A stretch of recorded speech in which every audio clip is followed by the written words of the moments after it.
ప్రభునందు ప్రియ విశ్వాసులారా, నేటి ఉదయకాలపు వాక్య ధ్యానంలోకి ప్రేమపూర్వకమైన ఆహ్వానాన్ని అందిస్తున్నాను. ప్రార్థించుదాం. కృపా కనికరములు గల దేవా, ఈ ఉదయం వాక్యము ద్వారా మాట్లాడుతూ మమ్మల్ని బలపరచమని, మీ పరిశుద్ధ సన్నిధి ప్రసన్నత మాతో ఉంచమని మా ప్రభు రక్షకుడైన యేసు ప్రభుల వారి దివ్యనామం అడిగి వేడుకుంటున్నాం స్వామి. ఆమెన్. ప్రియమైన వారలారా, నేటి ఉదయకాలము తిమోతికి రాయబడిన 2వ పత్రికలో మరొక ప్రాముఖ్యమైన ధ్యానాంశం, అన్ని విషయములలో మితంగా నుండి, ఆల్వేస్ బీ సోబర్ మైండెడ్. అన్ని విషయాల్లో మితంగా ఉండవలసినటువంటి సలహాను తిమోతి గారికి పౌలు గారు తెలియజేస్తున్నారు. అన్ని విషయాల్లో, అన్ని సందర్భాలలో మితముగా ఉండాలి. మితము అంటే ఎక్కువ కానటువంటిది, తక్కువ కానటువంటిది, సరిపోయినటువంటిది, జాగ్రత్తగా, నెమ్మదిగా ఆలోచన కలిగినటువంటి జీవిత విధానం. నేటి దినము చిన్న బిడ్డల దగ్గర నుంచి పెద్దవారి వరకు ఏదో ఒక అలవాటుకు, ఏదో ఒక వస్తువుకి ముడిపడిపోయినటువంటి జీవితంలో ఉన్నాం. అలవాటు పడిపోయి, ముడిపడిపోయి, బానిసలాగా మారిపోయినటువంటి స్థితి. చిన్నపిల్లల నుంచి పెద్దవారి దాకా సెల్ ఫోన్కి కానీ, కంప్యూటర్లకు కానీ, టీవీలకు కానీ, లేదా బయటికి స్నేహితులకు కానీ, వీటికి ఏదో ఒక దానికి బాగా అలవాటు పడిపోయి దానితో విడదీయలేనటువంటి బంధం ఏర్పడినటువంటి వారిగా మనం జీవిస్తూ ఉన్నాం.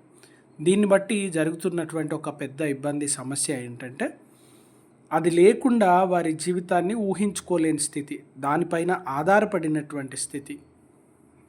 కొంతమంది పాపం చాలా అడిక్షన్స్లోకి వెళ్ళిన వాళ్ళు అంటారు, అయ్యా మేము తాగకుండా ఉండలేము, మా చేతులు కాళ్ళు వణుకుతూ ఉన్నాయి, ఆరోగ్యము సరిగ్గా ఉండట్లేదు. ఎందుకంటే శరీరము పూర్తిగా దానికి అడిక్ట్ అయిపోయినటువంటి, దానికి లోబడిపోయినటువంటి, దానికి బానిసగా మారిపోయినటువంటి పరిస్థితి. అందుకే తిమోతికి పౌలు గారు ఏం చెప్తున్నారంటే, అన్ని విషయాలలో మితంగా ఉండాలి. అధిక సంతోషం, అధిక దుఃఖం కూడా ఉండకూడదు.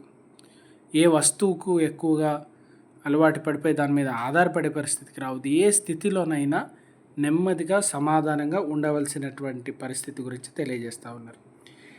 ఇందులో ఇంకొక ప్రాముఖ్యమైన విషయాన్ని జ్ఞాపకం చేద్దాం. పూర్వం అంటే కొన్ని సంవత్సరాల కిందట దొంగలు ఏం చేసేవాళ్ళంటే, బ్యాంకుల దగ్గర కొన్ని చోట్ల డబ్బులు తీసుకొని వస్తున్న వారిని గమనించి వారి దృష్టిని మరల్చి దొంగతనాలు చేయాలి. కింద చిల్లర డబ్బులు పడేసి, ఏదో 10 రూపాయలు 20 రూపాయలు నోట్ పడేసి, సార్ మీ డబ్బులు పడింది చూడండి అంటే, వాళ్ళు కొంత ఆగి అది ఏంటి అని చూసే లోపు వారి డబ్బు సంచి కానీ, వారి దగ్గర ఉన్న డబ్బులు కానీ తీసుకొని పారిపోయేటువంటి వారు. ఇటువంటి అలవాటు వారు కలిగి ఉన్నారు. ఎవరైతే వారి దృష్టిని వేరే వైపు మళ్ళిస్తారో, ఎవరైతే జాగ్రత్తగా ఉండరో, ఎవరైతే ఆ పరిస్థితిలో వెంటనే దృష్టిని కోల్పోతారో, కాన్సన్ట్రేషన్ కోల్పోతారో, ఎవరైతే వారి మైండ్ని కంట్రోల్లో ఉంచుకోలేరో, వాళ్ళు ఈ దొంగతనాలకి గురైనట్లుగా మనం చూస్తూ ఉన్నాం, దోపిడీకి గురైనట్లుగా చూస్తూ ఉన్నాం. కనుక ఈ ఉదయకాలము స్థిరమైనటువంటి మనసు, నెమ్మది కలిగినటువంటి మనసు.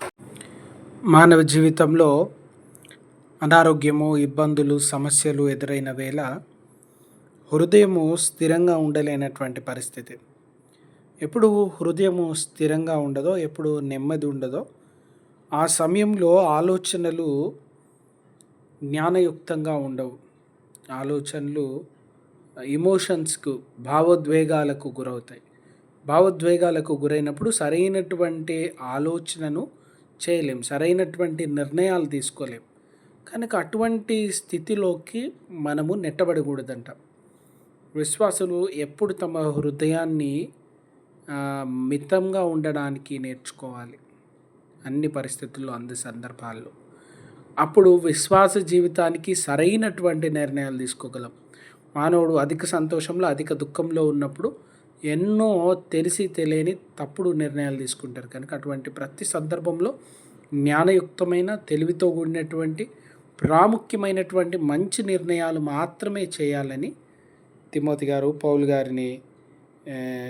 గారు చేయాలని పౌలు గారు వారి నుంచి కోరుకుంటూ ఉన్నారు. కనుక మన జీవితంలో అనేక సందర్భాల్లో కూడా చాలు అని చెప్పగలిగే పరిస్థితి, వద్దు అని చెప్పగలిగే పరిస్థితి ఉండాలి. మోమాటానికి పోయి లేనిపోని సమస్యలకు గురి కాకూడదంట. అన్ని విషయాల్లో, అన్ని సందర్భాల్లో, అన్ని పనులలో మనము ఉండాల్సిన అవసరత ఉంటుంది. కానీ వాటన్నిటిలో మితంగా ఉండాలి. ఎంతవరకు ఉండాలో మనం గ్రహించాలి. ఎంతవరకు ఒక విశ్వాసి వెళ్ళొచ్చో తెలుసుకోవాలి. ఎంతవరకు మాట్లాడొచ్చో తెలుసుకోవాలి. ఎంత తింటే ఆరోగ్యానికి మేలో తెలుసుకోవాలి. ఎంత మాట్లాడితే మంచిదో తెలుసుకోవాలి. ఎంత స్నేహం చేస్తే మంచిదో తెలుసుకొని అంతవరకు ఉండడం నేర్చుకోవాలి. ఇవన్నీ మన జీవితంలో చాలా ప్రాముఖ్యమైంది.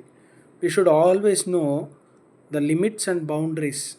దావీదు రాజు ప్రార్థన చేస్తూ దేవుడిని అడుగుతుంది కదా, Lord show me the brevity of my life.